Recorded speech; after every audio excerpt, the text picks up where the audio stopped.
Overall, the secondary performance, getting all those interceptions, to see young guys like Rashad Fenton step up as well, along with yourself getting a pick six. Just overall assess the defensive secondary's performance tonight. I mean, it's always cool when you can get your hands on the ball, obviously create some sacks. Still feel like we can play so much better.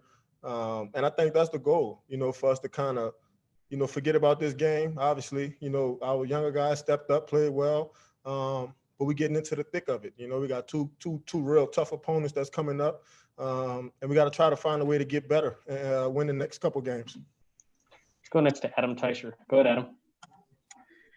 Hey, Tyrann. Are you at all impressed with what you guys have been able to accomplish in the secondary, particularly considering, Juan's coming back, Bashad hadn't played at all, both Ward and Snead have missed at least one game because of injuries. You at all impressed by what you've been able to accomplish given that scenario? Well, I feel like, obviously we have great coaching, obviously, with Coach Spags and, especially, Coach Merritt, Coach Sam Madison, even Connor, who helped us out, with a lot of nuggets throughout the week. I feel like all those men, really put the right kind of confidence, in us, and then obviously, competing against our offense, all training camp, Rashad, a lot of these guys have been getting work against some of the best, offensive players in the league. And so obviously I'm happy for them, man, for them to have the opportunity to play, obviously for a great team, but to do it on a big stage, to play well against some big time opponents, some good football teams. Just hoping that those guys can continue to get better, continue to stay motivated and hungry. Let's go next to Matt McMullen. Go ahead, Matt. Hey, Tyrann. Can you just walk us through your interception, what it felt like getting in the end zone tonight? Oh, man, obviously it's cool. Anytime you can, score points defensively, especially for myself. I don't always get on the stat sheet, but just try my best to do my job, be where I'm supposed to be. And think the man upstairs took care of me tonight. So I appreciate that one. Let's go next to Breland Moore. Go ahead, Breland. Hey, Tyrann. So last year, a lot of you guys in this locker room really kind of stressed that you were finding your identity roughly around this time, honestly. Compare last year to this year, how proud are you of this defense for making incredible strides just in a year? Yeah, I mean, I'm extremely proud. Anytime you have a new group, new coaching, it can take some time. It can take years for you to kind of, really get to that point where everybody's comfortable with, how you're performing. I think in our mind, obviously we understand, we're a prideful group. We work really hard. And I'm just more so happy that, we made the plays that came to us tonight. We didn't try to go out our way to do somebody else's job. We just caught the ones that they threw to us. And I think that's a big part of, building that confidence going forward. Let's go next to Sam McDowell. Go ahead, Sam. Hey, Tyrann, you seem a little bit hesitant to just glow about this defense, especially the secondary right now, and constantly talking about the things you need to improve. I'm wondering how much of that rhetoric is based on the fact that you have young guys back there, specifically in the secondary. You're just trying to sort of illustrate that message to them. Well, it's a long season, and I think, it really is it's any given Sunday league, so I think, obviously in my mind, we have to stay humble. We have to continue to work hard.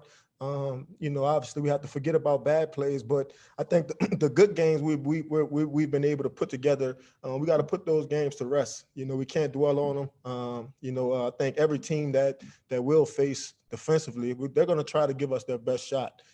So I think for me, being a leader of my group, I'm just trying to keep my guys humble, obviously, paint the picture for them that this is a long season, and any given Sunday we can, get exposed or we cannot be ready to play. So I think on my end, it's all about, getting them to focus on one play at a time and then trying to get better from, week to week.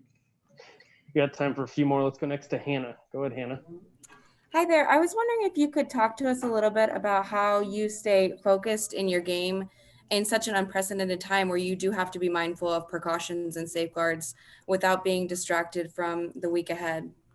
Yeah, I mean, obviously it's a big challenge. I think football players, a lot of us, we like rhythm, routine. We like to stay in that. And I think right now, you know, it's unfortunate that, you know, a lot of people are having to go out of their way with their routine. But, you know, I think we got a great locker room. I think we got a lot of guys in our locker room that love to play the game. They love to focus on practice. They love to focus on getting better.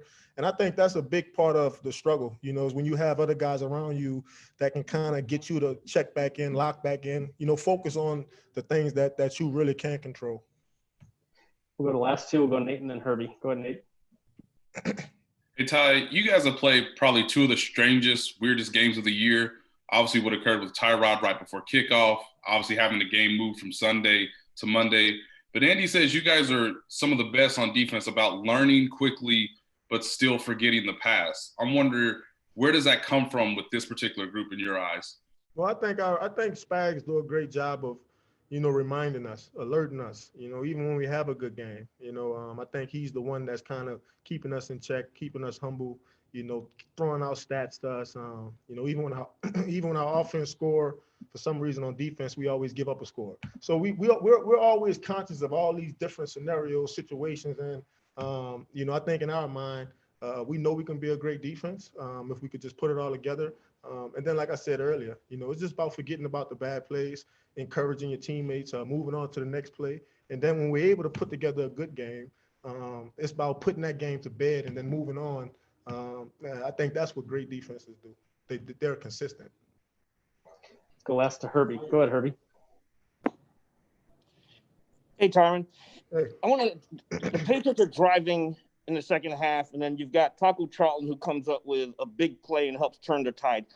From a defensive point of view, how big was that for you guys to see him make that strip sack and so basically turn the tide of the game? It's huge, you know, and we knew coming into this game, you know, obviously when the Patriots get in the red zone, you know, they're one of them teams that they'll settle for 3 points, you know. So I think obviously, you know, they were in field goal range, but anytime you have the ability to eliminate the point, to not give them any points when they've already secured at least 3 points, I think those plays are the plays that get coaches fired up. I think those are the plays that get the defense going. And so we got a lot of guys like that are really willing to step up in those situations and be the guy to make that play. And I think Taco has been a great, you know, addition. He's a great football player, but he's been a great teammate too since he's gotten here. So it's cool to see him have some success, you know, in a Chiefs uniform. Tyrann, we appreciate you joining us. Thanks for doing it. Appreciate it.